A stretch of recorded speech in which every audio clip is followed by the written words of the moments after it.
Energetic बच्चों, कैसे हो आप लोग। उम्मीद करती हूँ आपकी एनर्जी टॉप पे होगी। मैं हूँ सानिया और आप सबका स्वागत है इस अमेजिंग लर्निंग प्लेटफॉर्म पे। हम आज फिजिक्स का मॉडल पेपर 9 सॉल्व करने वाले हैं। उससे पहले हमने 8 मॉडल पेपर सॉल्व कर लिए हैं।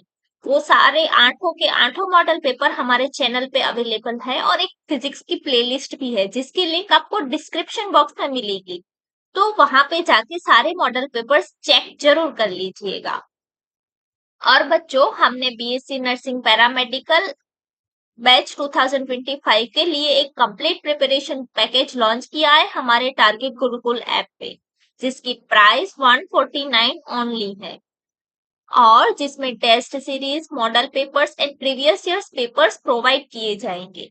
तो अगर आपने अभी तक ये कोर्स को ज्वाइन नहीं किया तो इस कोर्स को जरूर ज्वाइन कर ले। और अगर आपको ज्वाइन करने में दिक्कत हो रही है तो how to join the course करके एक लिंक होगी, वहां पे वो वीडियो जाके देख के आए। और बच्चों, पिछले साल जिन भी बच्चों ने ये कोर्स को ज्वाइन किया था उनका सिलेक्शन भी हो गया है और उनको उनकी पसंदीदा मेडिकल कॉलेज भी मिल गई है। तो बस अब आपकी बारी है। अगर आप अपना फोटो यहाँ देखना चाहते हो तो आप भी इस कोर्स को जरूर ज्वाइन करें। बच्चों, अगर आपको ये पूरी पीडीएफ चाहिए या किसी भी मॉडल पेपर की पीडीएफ चाहिए तो हमारा व्हाट्सएप या टेलीग्राम ग्रुप जरूर ज्वाइन करें, जिसकी लिंक आपको डिस्क्रिप्शन बॉक्स में मिल जाएगी। तो चलो हम हमारा मॉडल पेपर अब स्टार्ट करते हैं। बच्चों, हमारा फर्स्ट क्वेश्चन है, particle is moving in a circle with uniform speed, it's acceleration is. देखो, जब भी पार्टिकल सर्कल मोशन में सर्कुलर मोशन है उस पार्टिकल की, तो उस पार्टिकल की वेलोसिटी जो होती है वो उसके टेंजेंट के डायरेक्शन में होती है और स्पीड कांस्टेंट होती है। उसका एक्सेलरेशन टुवर्ड्स द सेंटर होता है। अगर यहाँ पार्टिकल है तो उसका एक्सेलरेशन इस डायरेक्शन में होगा, यहाँ पार्टिकल है तो उसका एक्सेलरेशन इस डायरेक्शन में होगा। तो वो हमेशा सेंटर के टुवर्ड्स होती है। तो ये तो हमारे अलोंग द रेडियस वाली डायरेक्शन हो गई, रेडियस भी इसी डायरेक्शन में होगी। किसी भी पॉइंट पे अगर आप रेडियस की बात करो तो वो सेंटर के तरफ वाली डायरेक्शन में ही होगी। तो यहाँ पे हमारा आंसर आएगा अलोंग द रेडियस। अब body thrown vertically upward with velocity u, time to reach the maximum height is.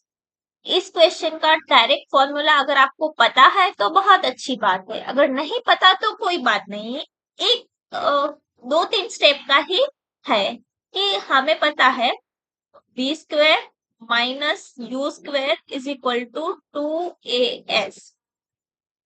यहाँ पे फाइनल वेलोसिटी 0 हो जाएगी क्योंकि मैक्सिमम हाइट पे वेलोसिटी 0 होती है। u जो इनिशियल वेलोसिटी दी हुई है और ए हमारा माइनस जी, और ए माइनस जी हमें मैक्सिमम हाइट ही फाइंड करनी है। तो minus u² is equal to minus 2g h find करनी है। तो एच u² बाय 2g मिल जाएगा, माइनस माइनस कट जाएगा, u² बाय 2g। तो ये हमारा बी आंसर आ गया। क्वेश्चन नंबर 3 है हमारा, dimension of impulse is same as of. तो देखो, इम्पल्स क्या होता है, change in momentum. Change in momentum को हम इम्पल्स कहते हैं। तो ये मोमेंटम ही है तो इसका डायमेंशन मोमेंटम जैसा ही होगा क्योंकि ये मोमेंटम ही है।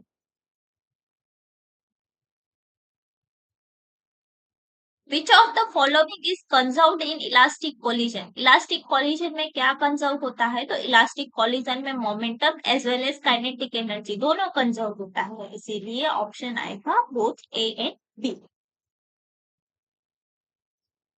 Moment of inertia of thin ring about its diameter. यहाँ पे बच्चों डायामीटर का पूछा गया है। अगर सेंटर के थ्रू पूछा जाता तो सेंटर में हमें पता है mr² बाय 2, सॉरी सेंटर पे mr² जितनी होती है। अगर सेंटर पे पूछा जाता तो mr² होती, लेकिन यहाँ पे डायामीटर के अलोंग पूछा गया है। डायामीटर के अलोंग हाफ mr² होता, इसीलिए आंसर हाफ mr² आ जाए। Acceleration due to gravity is minimum 8। ये वाला क्वेश्चन हमने किया है कि अर्थ है वो एग्जैक्टली राउंड नहीं है, फ्लैट शेप में। Sorry for my bad drawings.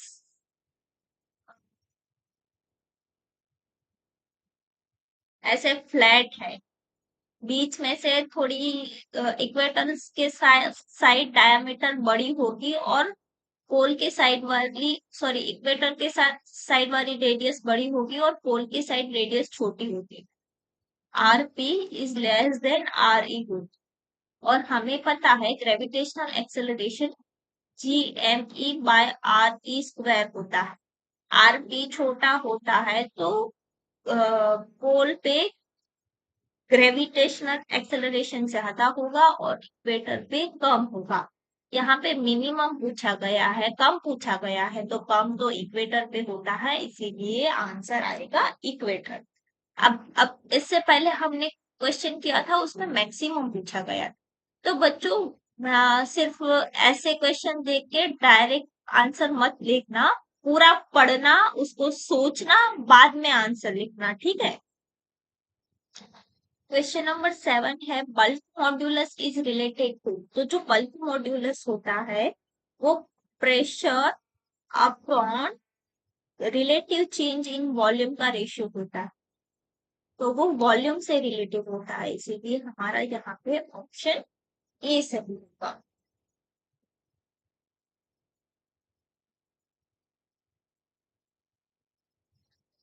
When a liquid flows steadily through a pipe, the quantity that remains constant is। तो देखो ये principle of conservation of mass पे, मास के ऊपर से हम कह सकते हैं कि मास फ्लो रेट कांस्टेंट रहेगा। इसका मतलब क्या है कि जो total mass of the fluid है सिस्टम का वो कांस्टेंट रहेगा। उसका मतलब है कि जितना अमाउंट ऑफ फ्लूइड एंटर होगा पाइप में उतना ही अमाउंट ऑफ फ्लूइड लीविंग मतलब निकलेगा, जितना एंटर होगा उतना ही निकलेगा, तो मास फ्लो रेट कांस्टेंट रहेगा। Water rises in the capillary tube. Capillary tube में वाटर राइज किसकी वजह से होता है? सरफेस टेंशन की वजह से होता है। Heat energy is a form of, heat energy है वो थर्मल एनर्जी के फॉर्म में है। Heat energy is a form of thermal energy. First law of thermodynamics is based on. First law पहले तो है क्या वो देख लेते हैं कि जब दो डिफरेंट टेम्परेचर पे ऑब्जेक्ट है वो T1 एंड T2, उसको अगर हम कांटेक्ट में लाएंगे तो हीट ट्रांसफर होगी। कब तक हीट ट्रांसफर होगी? जब तक दोनों बॉडीज का टेम्परेचर सेम ना हो जाए तब तक। तो ये हमारा कंजर्वेशन ऑफ एनर्जी पे किसके बेस्ड है? कंजर्वेशन ऑफ एनर्जी के बेस्ड है। Conservation of temperature and heat ऐसा कुछ होता नहीं है, कंजर्वेशन ऑफ एनर्जी होता है, कंजर्वेशन ऑफ मास भी होता है, लेकिन मास यहाँ पे अप्लीकेबल नहीं होगा, तो कंजर्वेशन ऑफ एनर्जी आएगा यहाँ।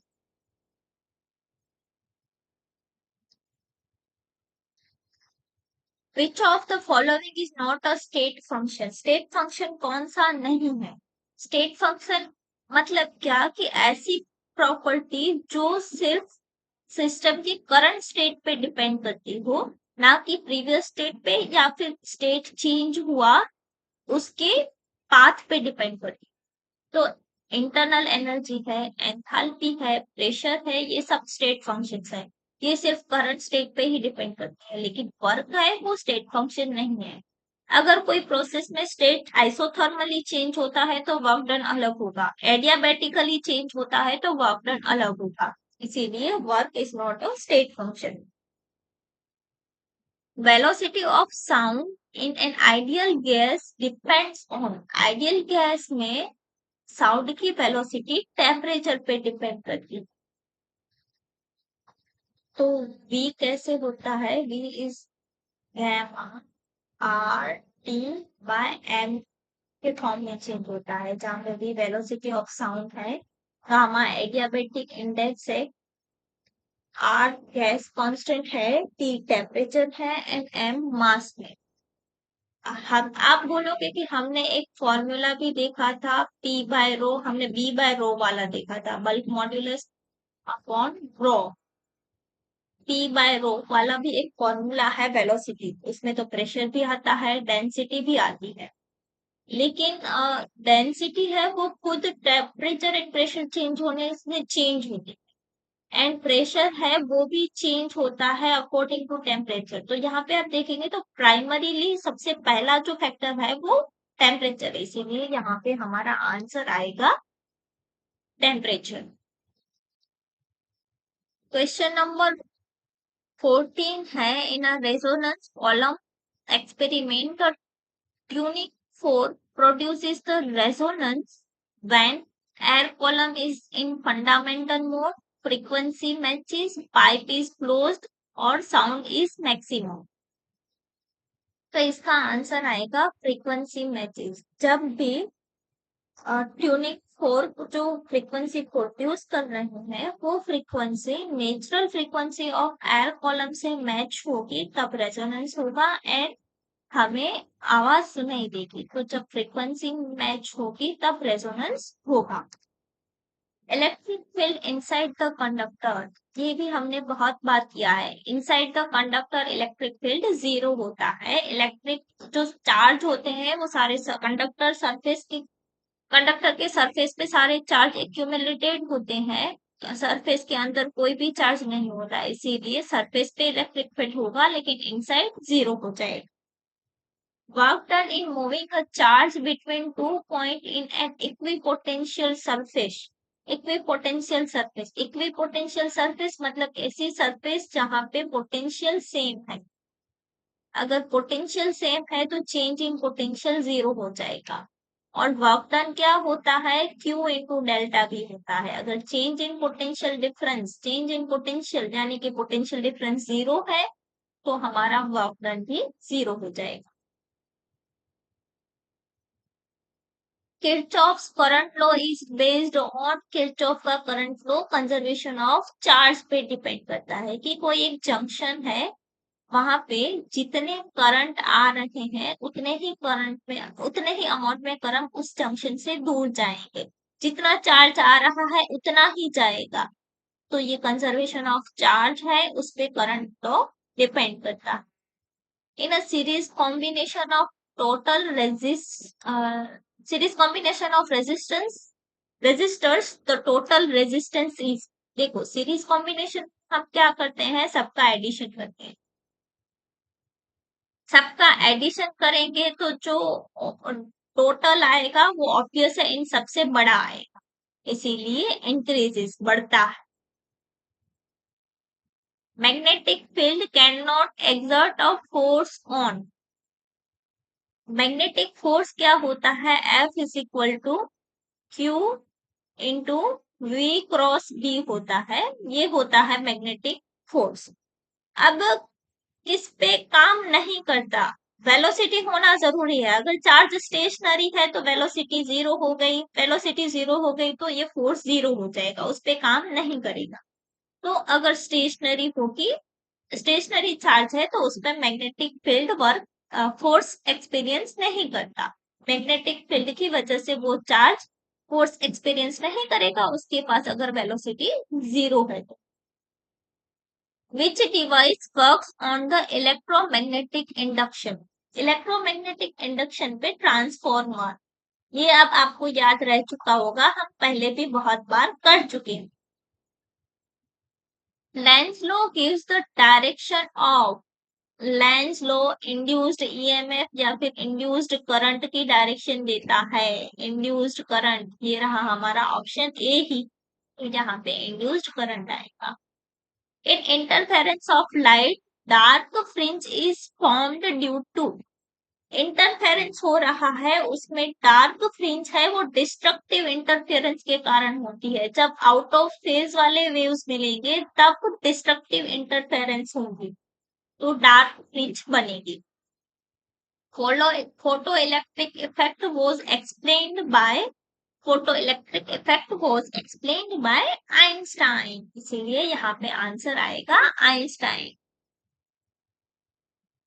Binding energy per nucleon is maximum for, तो अगर आप binding energy per nucleon B/A का कर्व देखेंगे तो ऐसा कुछ ऊपर जा रहा है, देन यहाँ से ऐसे नीचे आ रहा है। ये मैक्सिमम अराउंड आयरन के अराउंड ये मैक्सिमम पीक मिलती है हम, इसीलिए यहाँ पे हमारा आंसर आएगा आयरन, लोहा।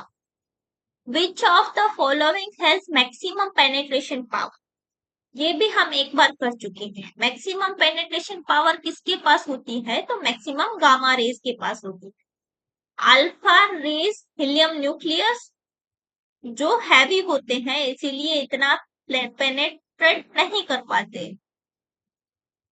बीटा रेस जो पॉजिट्रॉन या फिर इलेक्ट्रॉन होता है वो भी हैवी होते हैं, मतलब इससे तो हैवी नहीं होते, इससे तो हल्के होते हैं, फिर भी उनके पास कुछ मास है इसीलिए वो इतना ज्यादा पेनिट्रेट नहीं कर पाएंगे। जबकि गामा रेस तो फोटोन है, photon is a massless particle, तो ये ज्यादा पेनिट्रेट कर पाएंगे। एक्सरे भी फोटोन ही है लेकिन एक्सरे की एनर्जी कम होगी as compare to gamma ray.